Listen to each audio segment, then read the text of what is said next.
সবচাইতে ধনী মহিলা ছিলেন খাদিজাতুল কুবরা রাদিয়াল্লাহু তাআলা আনহা। নবীজির বয়স যখন 25 আর খাদিজার বয়স যখন 40, তাদের বিবাহ হয়েছিল। মক্কার জমিনের ভিতরে খাদিজা ছিলেন একজন ধনী ব্যক্তি। এই খাদিজা যখন মক্কাতে ছিলেন নবীজির কোনো অসুবিধা হইত না, সবাই ভয় করত ধনাঢ্য ব্যক্তি খাদিজার স্বামী হলেন মুহাম্মদ, কিছু বলা যাবে না। আল্লাহর প্রিয় বান্দারা, এই মাসটা হচ্ছে রজব মাস। জোরে বলেন কি মাস? এই মাসটা হচ্ছে রজব মাস। 27 তারিখ দিবাগত রাত্রি রজব মাসে আল্লাহর দরবার পর্যন্ত ঘুরে দুনিয়ার পৃথিবীর মানুষের জন্য 5 ওয়াক্ত নামাজ নবীজি নিয়ে আসে। আল্লাহর প্রিয় বান্দারা, এই সময়ের ভিতরে যখন খাদিজা দুনিয়া থেকে বিদায় হয়ে গেলেন, নবীর প্রিয় চাচা আবু তালিব বিদায় হয়ে গেলেন। নবী বড় দুঃখে আছে, বড় কষ্টে আছে। নবীজির কামনটা ভার হয়ে গেছে। আল্লাহ তাআলা ডাক দিয়ে বলেন, জিবরাইল তাড়াতাড়ি জমিনে চলে যাও, তাড়াতাড়ি জমিনে চলে যাও, কারণ জমিনের ভিতরে আমার বন্ধু বড় কষ্টে আছে, বড় যন্ত্রণায় আছে, কারণ তার প্রিয় স্ত্রী দুনিয়া থেকে বিদায় হয়ে গেছে। তার মাতার ছায়া তার চাচা দুনিয়া থেকে বিদায় হয়ে গেছে। এজন্য আমার নবীকে আমার দরবারে আল্লাহর প্রিয় বান্দারা সঙ্গে সঙ্গে জিবরাইল আমিন আল্লাহর হুকুমে নবীজি ঘুমন্ত অবস্থায় আছে। এই ঘুমন্ত অবস্থার মধ্যে নবীজিকে তুলে হাতিমের কাছে অর্থাৎ জমজম কুয়ার কাছে নিলেন। জমজম কুয়ার কাছে নেওয়ার পরে ফেরেশতা নবীজির বুকটাকে ফেরে তার ভিতর থেকে কলবটাকে বের করে জমজম কুয়ার পানি দিয়ে কলবটাকে সুন্দর করে দিয়ে আবার ভিতরে ফিট করে আবার সেলাই করে দিয়েছে। জোরে বলেন আল্লাহু আকবার। আল্লাহর প্রিয় বান্দারা, এজন্য মুনাফিকরা, এজন্য মুশরিকরা, কাফিরেরা বিশ্বাস করতে চায় না নবীজি মেরাজে গিয়েছিলেন। তার কারণ হচ্ছে একটা মানুষের বডি যদি ফাঁক হয়, বুক যদি ফাড়া হয়, কলব যদি বের করা হয়, তাহলে মানুষটা বাঁচে কি করে? এটা হলো তাদের চিন্তা, তাদের কল্পনা। আল্লাহ তাআলা কেন নবীজি সিনা চাক করলেন? সিনা চাক হচ্ছে ফারসি শব্দ, আর বাংলা শব্দ হচ্ছে বক্ষ বিদারণ। আল্লাহর প্রিয় বান্দারা, এই শব্দটা দিয়েছে নবীজির কাছে খেদমত করতেন একজন সাহাবা, যার নাম হচ্ছে আনাস রাদিয়াল্লাহু তাআলা আনহু। জোরে বলেন কি নাম? আরো জোরে। আনাস রাদিয়াল্লাহু তাআলা আনহু, তিনি নবীজির দীর্ঘ 10 বছর খেদমত করেছেন। এই আনাস সাক্ষ্য দিয়েছেন। আনাস বলেছেন, ওয়াকাদ কুনতু আরা আসাওয়ান নাখিতি ফি সাদরিহি সাল্লাল্লাহু আলাইহি ওয়াসাল্লাম। আমি নবীজিকে 10 বছর খেদমত করেছি। একটা পরিবারের মধ্যে একটা মানুষ যদি 10 বছর বসবাস করে, ওই পরিবারটার যা কিছু আছে সব কিছুর ব্যাপারে খবর ওই খাদেম জানে। কথা বলেন ঠিক কিনা? আল্লাহর প্রিয় বান্দা, ঠিক তেমনি হঠাৎ করে নবীজির রুমে ঢুকে গেছে হযরতে আনাস। যাওয়ার পরে তিনি দেখলেন নবীজি যখন বের হইতেন কোনদিন তার গা থেকে তিনি জামা খুলতেন না। আজকে দুনিয়ার জমিনের মধ্যে আমরা তো বডি বাইর কইরা ঘোরাফেরা করি, শরীরে কোনো কাপড় নাই, শুধুমাত্র লুঙ্গি। কথা বলেন ঠিক না বেটি? আবার আরেকজন এমন আছে নাভির নিচে কাপড় পরিধান করে ঘুরে বেড়ায়, এরকম মানুষ আছে না নাই? আবার একজন মানুষ আছে লুঙ্গিটাকে এমন লম্বা করে পরে মনে হয় তাকে সমাজের মানুষ পুরা দায়িত্ব দিয়েছে, এলাকাটা তুমি শুইরা শেষ করে দিবা। আছে না নাই? যার টাকুর নিচে কাপড় বা লুঙ্গি দ্বারা বা পায়জামা দ্বারা ঢাকা থাকবে, ওই স্থানটা আল্লাহর জাহান্নামের আগুনে জ্বলবে। জোরে বলেন নাউজুবিল্লাহ। নবীজি কোনদিন তার গোতর থেকে কোনদিন কাপড় খোলেন নাই, কিন্তু হযরত আনাস নবীজির ঘরে প্রবেশ করলেন, করার সঙ্গে সঙ্গে দেখলেন যে নবীজির গতরটা খালি হয়ে গেছে, নবীজি ঘুমাইছে। এমন সময় তার বুকের ভিতরে লম্বা করে একটা শিরায় দেখা যায়। আল্লাহর প্রিয় বান্দা, এই শিরায় দেখে হযরত আনাস সাক্ষ্য দিয়েছে, আমি বিশ্বাস করে নিয়েছি নবীজি যখন মেরাজে গেছিলেন তখন নবীজির বক্ষকে ফেলে ফেলা হয়েছিল।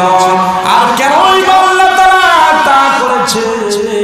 কারণ ওই আসমানের উপরে অনেকগুলি স্তর আছে, ঠান্ডা স্তর আছে, গরম স্তর আছে, বরফ আছে। এই সমস্ত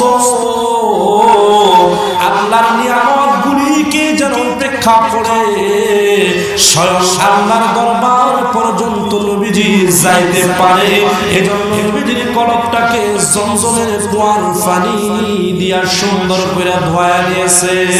সুবহানাল্লাহ। আল্লাহর প্রিয় বান্দা, নবীজিকে জিবরাইল আলাইহিস সালাতু ওয়াস সালাম নিয়ে রওনা হইলেন। নবীজি ডাক দিয়া বললেন, ও জিবরাইল ভাই, তুমি আমাকে কোথায় নিয়ে যাচ্ছ? কয়, তোমাকে এমন একটা দরবারে নিয়ে যাচ্ছি, সেই দরবারে আজ পর্যন্ত কেউই যাইতে পারে না। আল্লাহর দরবারে কি কেউ যাইতে পারছে? কেউই যাইতে পারে না। কারণ আল্লাহর যে নূর, আল্লাহর নূরের যে তাজাল্লি, আল্লাহর নূরের যে গতি, সেই নূরের কাছে কেউ যাইতে পারে না। কারণ সবাই পুরে ধ্বংস হয়ে যাবে। তার বর্ণনা জিবরাইল আলাইহিস সালাম দিয়েছেন। নবীজিকে যখন সপ্তম আসমানের উপরে নিয়ে গেলেন তখন ডাক দেয়া বলেন, নবী গো, আমি আর যেতে পারবো না আল্লাহর দরবারের দিকে। সঙ্গে সঙ্গে বললেন, ভাইজি ভাই, কেন তুমি যেতে পারবে না? তার কারণ কি? সঙ্গে সঙ্গে উত্তর দিয়েছে যে আল্লাহর যে নূর আছে ৭০,০০০ পর্দা থেকেও আমি দূরে আছি। আল্লাহর নূরের কাছে আমার যাওয়ার সম্ভব নাই। আর আমি যদি যাই লাহু সিত্তুমিআতি জানা, আমার যে ৬০০ পাখা আছে, এই পাখা সহ আমি পুরে সরকার হয়ে যাব। আল্লাহর প্রিয় বান্দা, নবীজি আল্লাহর দরবারে গেছে। আল্লাহ তাকে সুন্দর করে এই শরীর থেকে তার দরবারে নিয়েছে। আল্লাহর বান্দারা, এর ভিতরে অনেক বড় ঘটনা। আল্লাহ তাআলার ফেরেশতা জিবরাইল আমিন নবীকে ৮টি জান্নাত পরিদর্শন করাইছে, ৭টি জাহান্নাম পরিদর্শন করাইছে। এতে বোঝা গেল জান্নাত আছে না নাই? জোরে বলেন, আছে না নাই? জাহান্নাম আছে না নাই? আল্লাহকে দেখা যায় কি যায় না? আল্লাহর প্রিয় বান্দা, আল্লাহর সাথে নবীজি পরিচয় হয়ে এসেছে।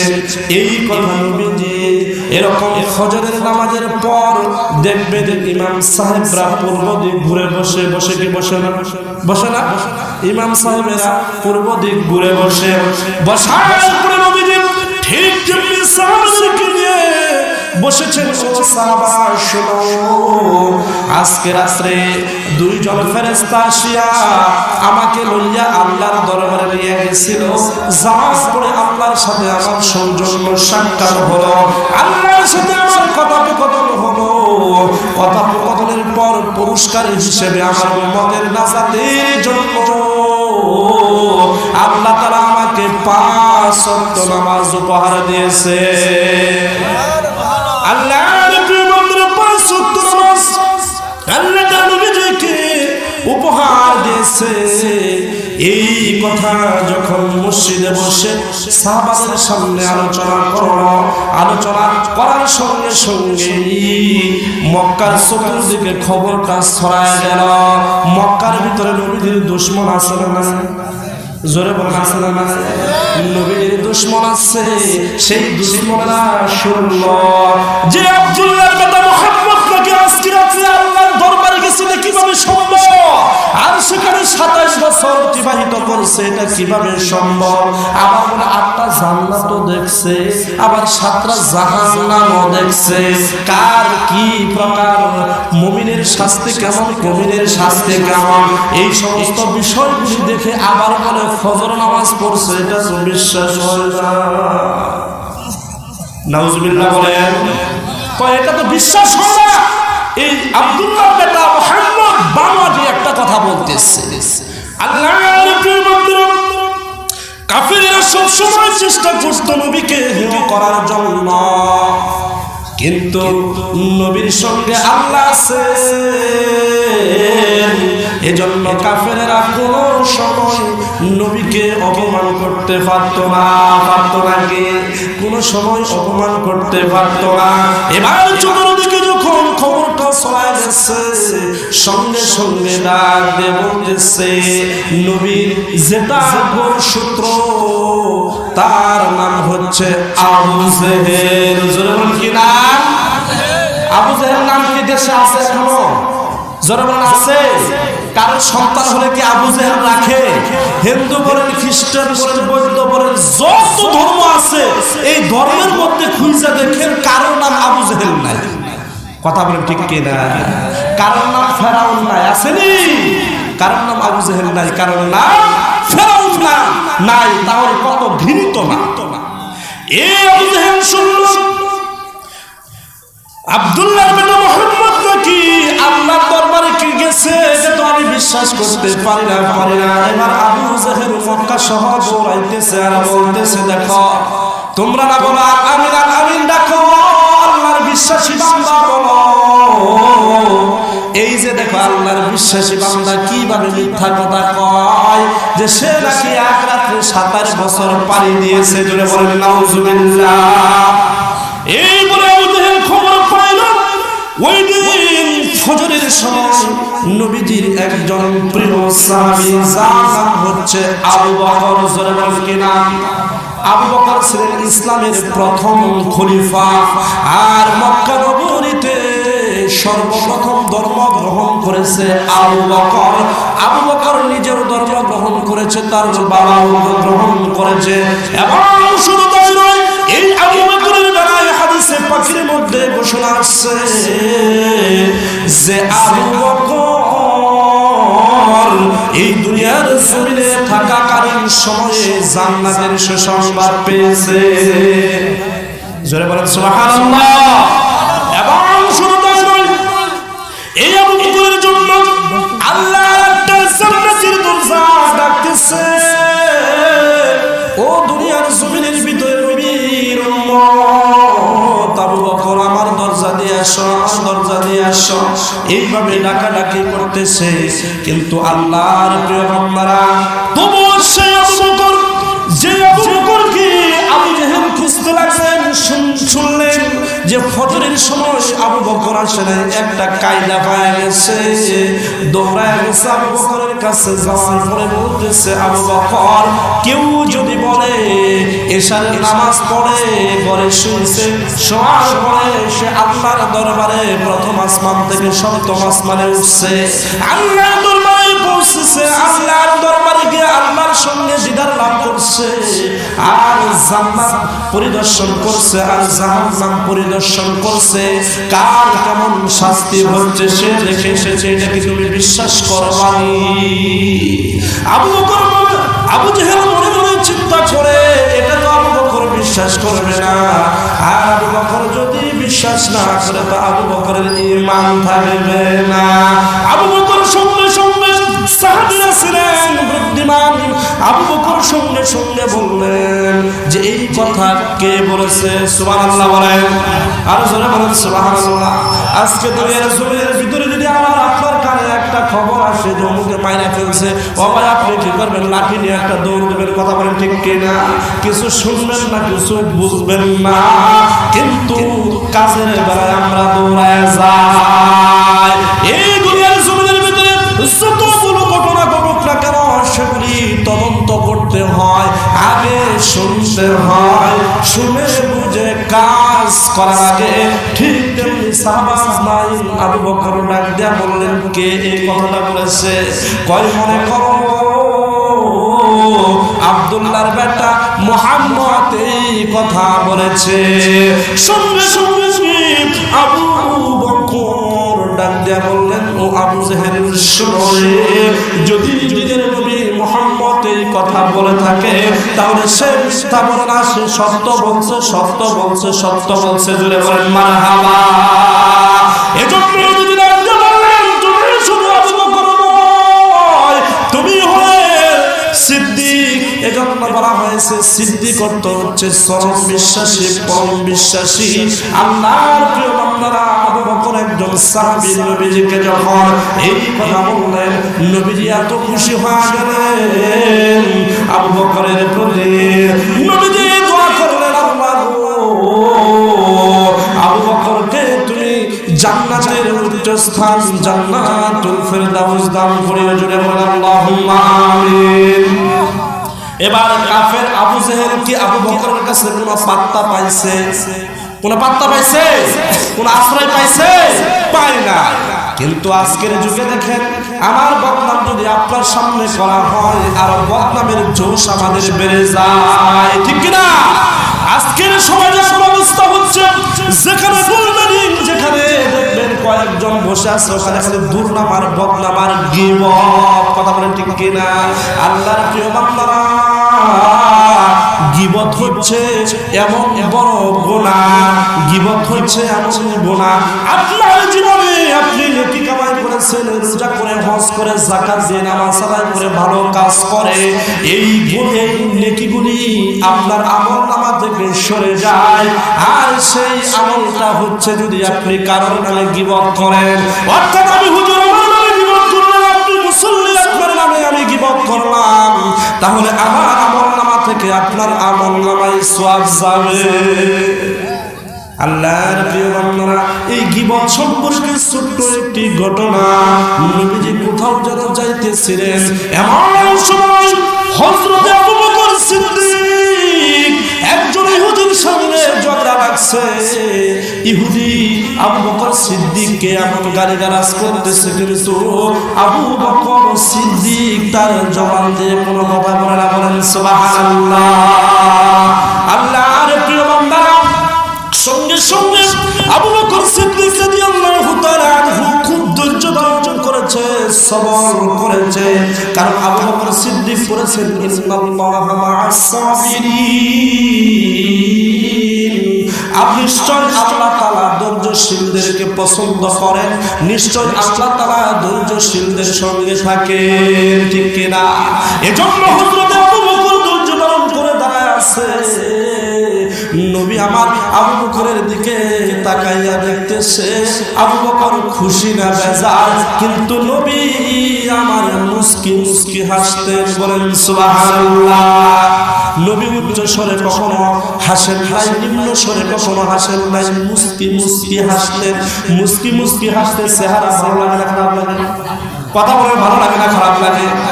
ও মা, আমি কি গুরুস্থানে বসে ওয়াজ করতেছিলেন? মুস্কি মুস্কি হাসলে চেহারা ভালো লাগে না খারাপ লাগে? মুস্কি মুস্কি হাসলে কিন্তু অনেক মানুষকে খুব সুন্দর দেখা যায়। নবীজি মুস্কি মুস্কি হাসতেছে, হঠাৎ করে আবু বকরের নজর নবীজির দিকে গেলে দেখলেন মুস্কি মুস্কি হাসতেছে। আবু বকর চিন্তা করতেছে, ইহুদি আমাকে গালাগালি করে আর নবীজি মুস্কি মুস্কি হাসে। এটা দেখে হযরত আবু বকর ইহুদির সেই কথার জবাব দিতে আরম্ভ করলেন। এমন সময় নবীজি সেখান থেকে রাগান্বিত হয়ে চলে গেলেন। এটা আবু বকরের চোখে ধরা পড়ল, নবীজি রাগান্বিত হয়ে চলে গেলেন। সাহাবারা এমন নবীজিকে ভালোবাসতেন, মহব্বত করতেন, যতক্ষণ না পর্যন্ত নবীজি সাহাবীদের প্রতি রাগান্বিত থাকতেন, যতক্ষণ পর্যন্ত নবীজির রাগ মিটাইতেন না, ততক্ষণ পর্যন্ত সাহাবারা শান্ত হতেন না। এবার আবু বকর চিন্তা করলেন, ইহুদি আমাকে গালিগালাজ করে আর নবীজি মুচকি হাসি দেয়, আমি ইহুদিকে একটু গালি দিয়েছি আর নবীজি রাগান্বিত হয়ে চলে গেল। খাবার বন্ধ হয়ে গেল আবু বকরের। তাড়াতাড়ি নবীজির দরজায় গেলেন, যাওয়ার ধরে বলতেছে, নবী গো আপনার প্রতি আমার মা বাবা কোরবান হোক। ইহুদি আমাকে গালিগালাজ করতেছে আর আপনি মুস্কি হাসতেছেন। আমি যখন উত্তর দিচ্ছি তখন আপনি রাগান্বিত হয়ে গেলেন। আমি যে এই বিষয়টা জানতে চাই, যতক্ষণ পর্যন্ত আমাকে এই বিষয়টা বুঝাইয়া বলবেন ততক্ষণ পর্যন্ত আমি আবু বকর একটা দানাও আমার মুখে নেব না। আর আসতে বলা যায় না সুবহানাল্লাহ। আল্লাহর বান্দা সঙ্গে সঙ্গে নবী উত্তর দেয়, ও আবু বকর শোনো, ওই ইহুদি তোমাকে গালিগালাজ করতেছে। আমি দেখলাম ফেরেশতা তোমার আমলনামা থেকে গুনাহ লইয়া ওই ইহুদির আমলনামায় দিচ্ছে। আর যখন তুমি যে গালিগালাজের উত্তর দিলা তখন ইহুদির আমলনামার গুনাহ তোমার আমলনামায় আসতেছে। এজন্য আমি নবী তোমার প্রতি রাগান্বিত হয়ে গেছি। সুবহানাল্লাহ। আল্লাহর এর থেকে আমরা শিক্ষা নিতে পারি, কেউ যদি আমাকে গাল দেয় আমি কি তাকে গালি দিতে পারবো? জোরে বলতে পারবো নাকি? যে আমরা উদাহরণস্বরূপ বলি, কুকুরে যদি কামড়ায় কুকুরকে কি কামড় দেওয়া যাবে? কুকুর আপনাকে 4-5টা কামড় দিছে আর আপনাকে কুত্তা ধরে যদি লেজটা আপনার মুখের কাছে দেওয়া হয় আপনি কি কামড় দেবেন? জীবনেও আপনি কামড় দেবেন না। যদি একজন মানুষ আপনাকে গাল দেয় আপনি মনে করবেন এটা আপনার জন্য সুসংবাদ। এক সাহাবী আরেকজনের বাড়িতে দৈনন্দিন মিষ্টি নিয়ে যাইতে, আল্লাহর বান্দা ওই সাহাবী এরকম মিষ্টি নিয়ে যাইতে, সে বলতো ভাই রে ভাই তুমি আমার বাড়িতে কেন মিষ্টি নিয়ে আসো? তার কারণ কি? আমি তো তোমার প্রত্যেক দিন গালাগালি পারি, তারপরে তুমি মিষ্টি নিয়ে আসো, তার কারণ কি? কই তুমি আমাকে যেদিন গালাগালি পারো ওই দিন আমি দেখি জান্নাতের ভিতরে শুয়ে আছি। সুবহানাল্লাহ। এই জান্নাতের ভিতরে শোয়ার পরে আমি বড় খুশি হয়ে যাই, এজন্য পরের দিন তোমার জন্য মিষ্টি নিয়ে আসি। জোরে বলেন সুবহানাল্লাহ। ওই ব্যক্তির গালাগালি ছেড়ে দিলেন, দেওয়ার পরে ওই ব্যক্তিও স্বপ্নে দেখতেছে সেও আল্লাহর জান্নাতে শুয়ে আছে। গালাগালি দিয়ে গালাগালিকে দমন করা যায়, কথা বলেন দমন করা যায়? দমন করা যায় না, সেখানে সবর করা লাগে। এবার আবু জেহেল যখন আবু বকরের কাছে কোনো চান্স পাইল না, সঙ্গে সঙ্গে ঘুরে আবার নবীর কাছে আসলো। আসার পরে বলতেছে, মুহাম্মদ তুমি যে আল্লাহর দরবারে গেছো তার কি প্রমাণ আছে? আল্লাহ যে তোমার জান্নাত দেখাইছে সেই জান্নাতের কয়টা দরজা আছে আর কয়টা জানালা আছে একটু আমাকে বলে দেখা। এটা কঠিন প্রশ্ন, জোরে বলা কঠিন না? আপনি হঠাৎ করে একজন আত্মীয় বাড়ি গেছে, যাওয়ার পরে আপনি বাড়িতে আসছেন, আপনাকে যদি একজনে প্রশ্ন করে যে তুমি যে তোমার আত্মীয় বাড়ি গেছিলা বলো তো বাড়ির বাড়িতে কয় দরজা, বাড়ির ভিতর কয় দরজা, বলা যাবে? আল্লাহ রাসূল আল্লাহর দরবারে গেছে কি ওই দরজা জানালা খোলার জন্য না। নবীজি যখন পেরেশান হয়ে গেছেন, মাথা থেকে কান ছুটতেছে, বড় চিন্তিত হয়ে গেলেন। তার কারণ হচ্ছে কাফেররা প্রশ্ন করলে যদি তার উত্তর না দেওয়া যায় কোনো মান সম্মান থাকে নাকি? আল্লাহর প্রিয় বান্দারা, নবীজির ঘাম ঝরতেছে, এমন সময় আমার আল্লাহ ডাকতে বললেন, জিবরাইল দুনিয়ার জমিনের ভিতরে আমার বন্ধু পেরেশানি থাকবে, আমার বন্ধু টেনশনে থাকবে, এটা আমি আল্লাহ মেনে নিতে পারি না। ও জিবরাইল তাড়াতাড়ি জমিনে যাও, আমার বন্ধুর পেরেশানি দূর করে দাও। জিবরাইল বললেন, ফাজ্জারাল্লাহু লি বাইতাল মুকাদ্দাস ফাতাফিকু খুবিরহুম আন আয়াতিনা আন আয়াতিহি ওয়া আলা উযুর। হাদিসটি মুসলিম শরীফের ভিতরে বর্ণনা করা আছে। আল্লাহর হুকুমে জিবরাইল জান্নাতকে টান দিয়া লইয়া নবীজির সামনে তুলে ধরলেন। বলেন সুবহানাল্লাহ, আর জোরে বলেন সুবহানাল্লাহ। সেই জান্নাত দেখে নবীজি বলতেছে, ডাইনে এতগুলি দরজা, বামে এতগুলি দরজা, এবার সামনে এতগুলি দরজা। এবার আবু জেহেল বলে, নবীজি এটা কি দেখাইতেছে? কারণ নূর দেখতে পারবে মুহাম্মদ, আবু জেহেলের ক্ষমতা হবে না। কথা বলেন ঠিক কিনা? শেষমেশ যখন নবীজির সঙ্গে কোনো যুক্তিতে না পারলো, তখন কাফেরদের একটা মুখস্থ ডায়লগ ছিল, এটা হচ্ছে জাদু। কথা বলেন ঠিক না বেটি? কথা বলেন ঠিক না বেটি? যে এটা একটা কি জাদু। যখন মুসা আলাইহিস সালামের সঙ্গে এরকম ফেরাউনের যখন এরকম জিত হলো, তার সাথে যখন যুদ্ধ লাগলো, যেরকম সে কি করেছে যে মুসা আলাইহিস সালাম, তোমাকে আল্লাহ এমন একটা লাঠি দিচ্ছে, ওই লাঠি বলে আবার সাপ। সুবহানাল্লাহ। ওই লাঠি বলে আবার সাপ হয়, যে তোমার কেমন সাপ, আমি একটু কেরামতিটা দেখতে চাই। এজন্য হাজার হাজার আমরা সরল ভাষায় বলি বাইদেরি, কথা বলেন ঠিক কিনা? কিংবা সাপুরে হাজার হাজার সাপুরদেরকে খবর দিয়েছে এরকম ফেরাউন। আল্লাহর প্রিয় বান্দারা, খবর দেওয়ার পরে যখন সেই সমস্ত সাপুরেরা তাদের বিভিন্ন রকমের সাপ নিয়ে আসলো, কারণ সাপের মধ্যে অনেক জাত আছে, আছে না নাই? আছে না নাই? সব চাইতে শ্রেষ্ঠ জাতের সাপ হইল আমরা যেটা বলি গুমা সাপ। কথা বলেন ঠিক কিনা? কারণ একটা গুমা সাপ যদি এই মাহফিলের ভিতরে ফক ফক কইরা আওয়াজ কইরা প্রবেশ করে, বলেন তো এখানে শ্রোতা বক্তা সভাপতি কেউ থাকবে না? জোরে বলেন কেউ থাকবে নাকি? কেউ থাকবে না। সাপ হচ্ছে বিভিন্ন জাতের, সেই সব জাতের সাপগুলি নিয়ে এবার মুসা আলাইহিস সালামের ওই লাঠির সঙ্গে লড়বে। আল্লাহর প্রিয় বান্দারা, আল্লাহর পয়গম্বর আল্লাহর হুকুমে তার কুদরতের লাঠিখানা ছেড়ে দিয়েছে, কারণ এই লাঠিটাই হলো মুসা আলাইহিস সালামের মুজিজা। কথা বলেন ঠিক কিনা? এই লাঠি যখন জমিনের মধ্যে ছেড়ে দিল, দেওয়ার সঙ্গে সঙ্গে ওই লাঠিটা সাপে যখন পরিণত হয়ে গেল, এই সাপের সঙ্গে ফেরাউনের বাহিনীর সাপুরের সব সাপগুলি ছেড়ে দিলেন। ওরা চিন্তা করলো সাপুরেরা যে মাত্র একটা সাপ, এই একটা সাপকে ধ্বংস করার জন্য আমরা এতগুলি সাপ উপস্থিত করেছি, আশা করি আমরাই জয়লাভ করব। আল্লাহর প্রিয় বান্দারা, এবার সেই সাপ এমন ভাবে যুদ্ধ করতে আরম্ভ করলো, ওটা কোনো সামান্য যুদ্ধ না। সাপ যাকে ইশারা করে সেই সাপটা এই সাপের মুখের ভিতর দিয়ে ভিতরে চলে যায়। সুবহানাল্লাহ। এইভাবে ফেরাউনের যত সাপ ছিল সব একাই গিলে খেয়ে ফেলছে। এবারে ফেরাউন আর কোনো তকদির না পেয়ে বলতেছে এটা হলো মুসার জাদু। মানে ওর একটা মুখের মধ্যে ডায়লগ ছিল, যখন ওরা মুসলমানের সাথে যুদ্ধ করে কথাই না পারতো তখন বলতো এটা ছিল তাদের জাদু।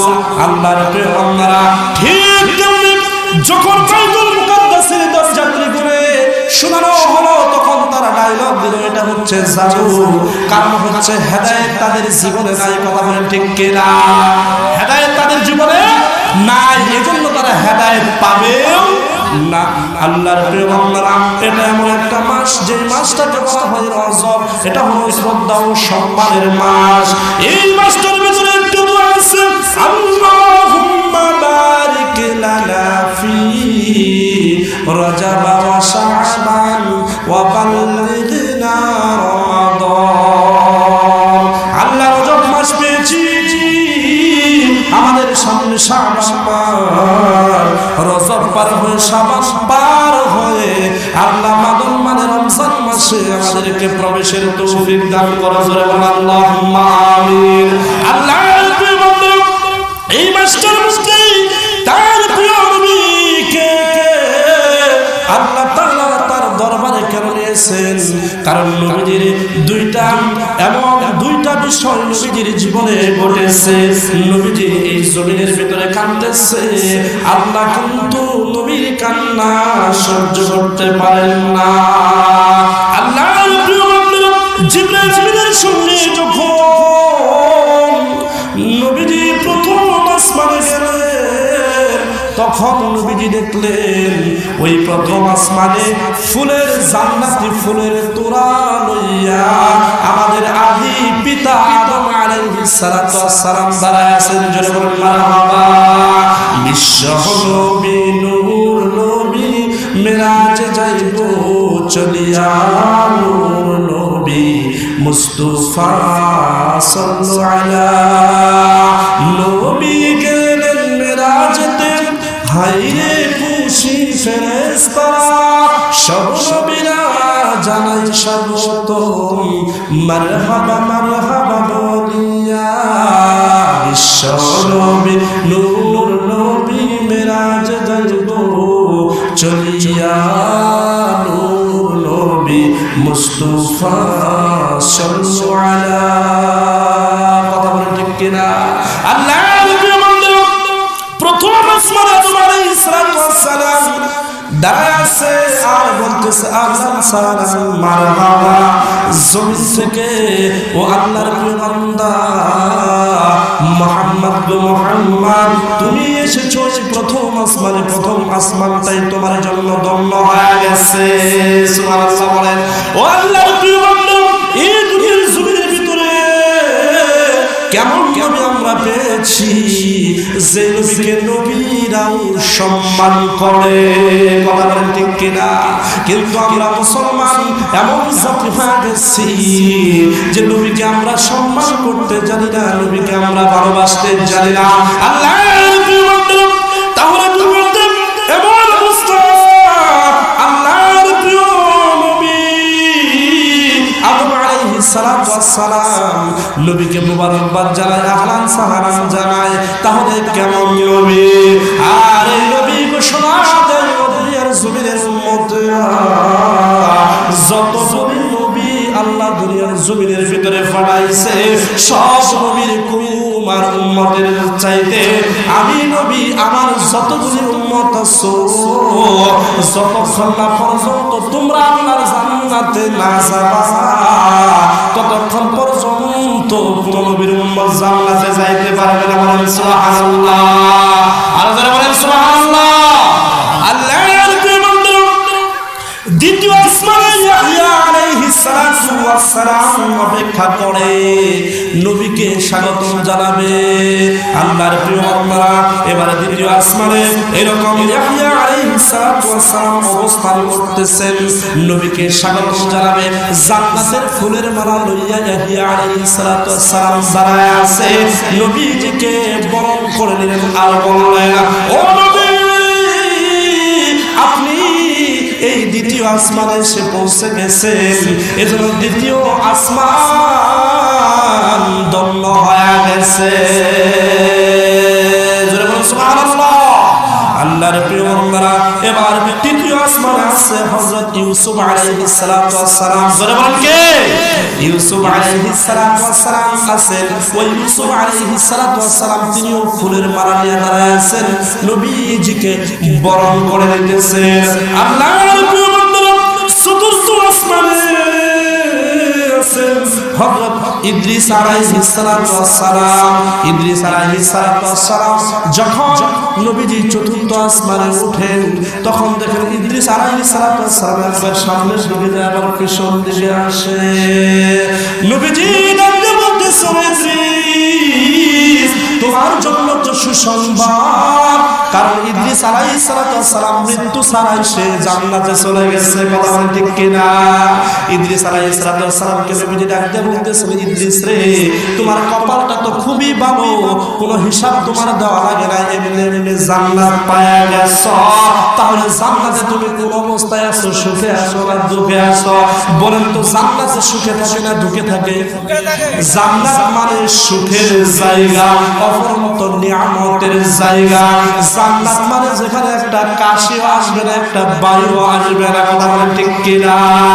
জান্নাত এমন একটা জায়গা না থাকবে গরম, না থাকবে হবে শীত, কোনো কিছুর অসুবিধা হবে না, শীতাতপ নিয়ন্ত্রিত এমন অবস্থা দেখবেন।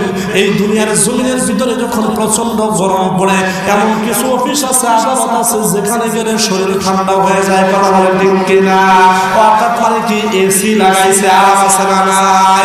জান্নাত হচ্ছে এমন জায়গা, যে জান্নাতের তলদেশে বান্দার জন্য স্বর্গের নহর থাকবে, মধুর নহর থাকবে, পানির নহর থাকবে, দুধের নহর থাকবে। সুবহানাল্লাহ কইতেন না?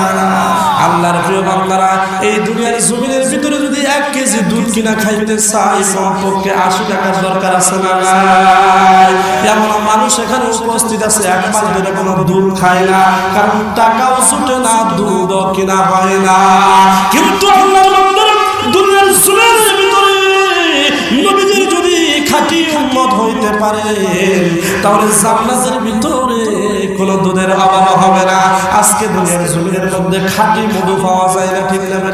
কারণ ভেজাল আর ভেজাল, মধুর মধ্যে চিনি দিয়া এরকম গুইলা দিয়া করে 1 নাম্বার খাঁটি মধু আছে না নাই? কিন্তু আল্লাহর বান্দারা, আল্লাহর দরবারে কোনো ঝামেলা নাই, কোনো ভেজাল নাই, ওখানে কোনো দুর্নীতি নাই, নিখুঁত নির্ভেজাল মধু পাবেন। এইভাবে আল্লাহ তাআলা জান্নাতের ভিতরে নিয়ামত দান করবেন।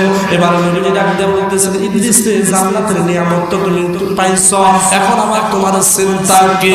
হযরত ইদ্রিস আলাইহিস সালাম ডাক দিয়ে বলতেছেন, মুহাম্মদ, আমি যে বড় চিন্তিত, আমি যে বড় দুঃখিত, আমি যে বড় বিচলিত। কয় তুমি হিসাব ছাড়াই জান্নাত পাইছো, চিন্তা হওয়ার তো তোমার কোনো কারণ নাই। হযরত ইদ্রিস আলাইহিস সালাম, আমি চিন্তিত হইতাম না, আমি চিন্তিত হইতাম না। নবীজি বলেন, তাহলে তুমি কি পাইলে খুশি হইবা?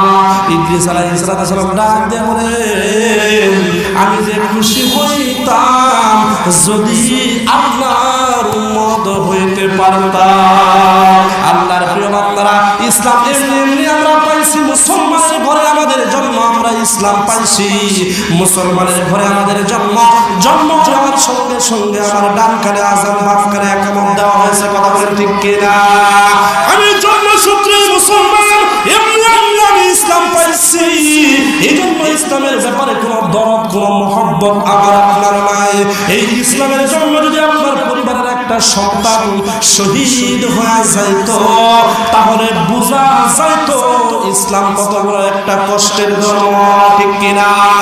ইসলাম এমনি নাই, হাজার হাজার মা বোনদের জীবনকে উৎসর্গ করে, ছোট ছোট শিশুদের জীবনকে উৎসর্গ করে, তারপরে এই দুনিয়ার জমিনের ভিতরে ইসলাম কায়েম হয়েছে। কথা বলেন ঠিক কিনা? আল্লাহর প্রিয় বান্দারা, ঠিক তেমনি ঈমান গ্রহণ করেছেন একজন সাহাবী, যেই সাহাবীর নাম হযরতে বেলাল। জোরে বলেন কিনা? হযরতে বেলাল। হযরতে বেলালের বংশের কোনো পরিচয় ছিল না। হযরত বেলাল এমন একজন সাহাবী ছিলেন, তার আব্বাও ছিলেন গোলাম, সেও ছিলেন গোলাম। তিনি আবু জেহেলের বাড়িতে কাজ করতেন। হঠাৎ করে তার কানে শব্দ আসছে, আল্লাহর এমন একজন বান্দা আছে, যেই বান্দা আল্লাহর জন্য মানুষকে দাওয়াত দেয়। সুবহানাল্লাহ। হযরত নবীজির সর্বস্ব হলেন, হওয়ার পরে নবীজির কাছে ইসলাম গ্রহণ করলেন। ইসলাম গ্রহণের প্রথম শর্ত হচ্ছে, যদি নাপাক থাকে বান্দা পাক করবে, গোসল করবে, ওযু করবে, করার পরে বান্দা জবানে পড়ে নেবে লা ইলাহা ইল্লাল্লাহু মুহাম্মাদুর রাসূলুল্লাহ। এই কালিমা পড়ে হযরত বেলাল ইসলাম ধর্ম গ্রহণ করলেন। করার পরে আবু জেহেলের দরবারে গেলেন। এখন একটা সমাজের যদি একটা গরিব মানুষ কোনো কাজ করে, সেই কাজটা কিন্তু তাড়াতাড়ি ভাইরাল হয়ে যায়। কথা বলেন ঠিক কিনা? দরিদ্রের কাজের চাইতে গরিবদের কাজটা আগে ভাইরাল হয়ে যায়। দরিদ্রের একটা মেয়ে যদি অন্য ছেলের সঙ্গে পালায়ন করে, অনেকদিন শোনা যায় না, কিন্তু গরিব মানুষের একটা মেয়ে যদি ঘর থেকে পালায়ন করে, পরের দিন সকালে এলাকার মধ্যে খবর হয়ে যায়। কথা বলেন ঠিক কিনা? এবার হযরত ইসলাম ধর্ম গ্রহণ করেছেন। মক্কাতে পুরোপুরি ভাবে খবর হয়ে গেছে হযরত বেলাল ইসলাম ধর্ম গ্রহণ করেছেন। এই কথা আবু জাহেলের কানে গেছে। যাওয়ার পরে আবু জাহেল বাড়িতে গেলেন রাগান্বিত হয়ে।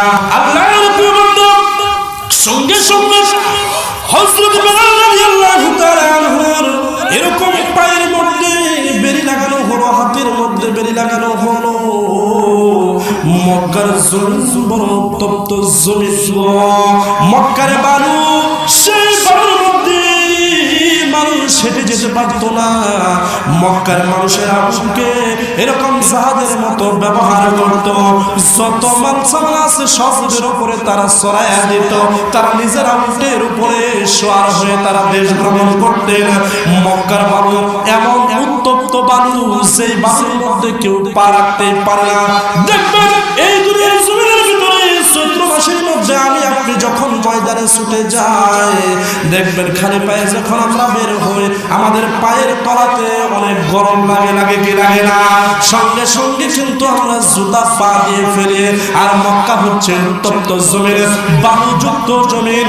বালুর মধ্যে যখন উত্তপ্ত ওই সূর্যের তাপ পড়ে, সূর্যের তাপ পড়ার কারণে বালু আরো বেশি উত্তপ্ত হয়, বেশি গরম হয়।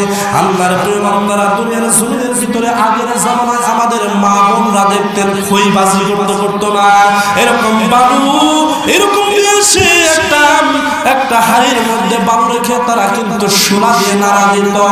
দেওয়ার পরে বালু যখন উত্তপ্ত হইত, ওই বালুর মধ্যে যখন ধানগুলি ছেড়ে দিতেন, চাউলগুলি ছেড়ে দিতেন, সঙ্গে সঙ্গে তা কিন্তু মুড়ি হিসেবে হয়ে যেত। কথা বলে ঠিক কিনা? আল্লাহর প্রিয় বান্দারা, দেখতেন ওই উত্তপ্ত বালুর উপরে বেলালকে শোয়া দেওয়া হলো। পা বেরিয়ে দিয়ে এরকম বেঁধে দিয়েছে, হাতগুলি বেঁধে দিয়েছে। দেওয়ার পরে শুয়ে দেওয়া হলো। আল্লাহর বান্দারা, ওই যে শুয়ে দেওয়ার পরে তার জবান থেকে শুধুমাত্র একটা আওয়াজ আসতেছে, যে আওয়াজটা হলো আহাদ আহাদ আহাদ। অর্থ হচ্ছে আল্লাহ বড়। জোরে বলেন মারহাবা। একটাই শব্দ শুধু, আহাদ আর আহাদ, মানে কি? আল্লাহ বড়, আল্লাহ বড়, আল্লাহ বড়। জোরে বলেন আল্লাহু আকবার। আল্লাহর প্রিয় বান্দারা, সঙ্গে সঙ্গে যখন আওয়াজ জবান দিয়ে বের হচ্ছে, আবু জাহেল দাঁড়িয়ে বলতেছে একটা বড় হুইসা নিয়ে। আমরা দেখবেন দুনিয়ার জমিনে যারা ধানের পাইকার আছে, তারা বস্তা ভর্তি করে ধান তুলে উপরে হুইসা দিয়ে কিন্তু সেলাই করে দেয়। কথা বলেন ঠিক কিনা? এরকম বড় ধরনের একটা হুইসা নিয়ে এসে নেওয়ার পরে বলতেছে, এই গোলামের মুখটা সেলাই করে দে, এই জবানদারা যেন সে তার প্রভুর নাম নিতে না পারে। আল্লাহর প্রিয় বান্দা, এবার হযরত বেলালের মুখটাকে এভাবে সেলাই করে দিলেন, ঘন করে সেলাই করে দিলেন। মুখ দিয়ে বেলাল আর কথা বলতে পারতেছে না। শুধু তাই নয়, কাফেররা সেই যন্ত্রণা দিয়ে ক্ষান্ত হয় না। হযরত বেলালের উপরে বড় একটা পাথর তুলে দিয়েছে। সেই পাথরটা কোনো সামান্য পাথর নয়, কয়েকজন পালোয়ান মিলে তার উপরে তুলে দিয়েছে। বেলাল যখন সেখান থেকে মুক্তি লাভ করছিল, আর সাহাবারা প্রশ্ন করেছে, তোমার উপরে যে এত বড় পাথর তুলে দিয়েছিল, তুমি কি কোনো ব্যথা পাও নাই? বেলাল ডাকতে বলে, সাহাবী, আমার উপরে যে বড় পাথর তুলে দিয়েছিল, সেটা তো আমার কাছে পাথর মনে হয় নাই, মনে হয়েছে তুলার বস্তা। আর জোরে বলে সুবহানাল্লাহ। এটা তো পাথর না, এটা ছিল কি? তুলার বস্তা। তোমার উপরে যদি ছোট্ট একটা তুলার বস্তা কেউ তুলে দেয়, তুমি কি আরাম পাবা না? আল্লাহর প্রিয় বান্দারা, হযরত বেলাল রাদিয়াল্লাহু তাআলা আনহু তার উপরে যখন পাথরটা তুলে দিলেন, তুলে দেওয়ার পরে জবান বন্ধ হয়ে গেছে, বুকটা লড়া বন্ধ হয়ে গেছে। কোথায় থেকে যেন আওয়াজ আসে, আহাদ আহাদ আহাদ আহাদ। আমার নবী হযরত বেলাল বেলাল রাদিয়াল্লাহু তাআলা আনহুকে দেখতে পেলেন, তখন অল্প সংখ্যক সাহাবী কেবল ইসলাম ধর্ম গ্রহণ করেছে, ওদের সাথে যুদ্ধ করার মতো শক্তি তখন অর্জন হয় নাই। গোপনে ইসলামের দাওয়াতের কাজ চলতেছে, এখনো প্রকাশ হয় নাই। ওই সময় নবীকে প্রতিবাদ করার সাহস পেলেন না। নবী আমার হযরত বেলালের দিকে তাকাইয়া বলতেছে, বেলাল রে, ধৈর্য ধারণ করো, সবর করো, কষ্ট করো। তোমার কষ্টের বিনিময়ে আল্লাহ তাআলা তোমার জন্য জান্নাত রেখে দিয়েছে। তোমার কষ্টের জন্য আল্লাহ জান্নাত রেখে দিয়েছে। হযরত বেলাল নবীকে দেখলেন, দেখার পরে নবীজি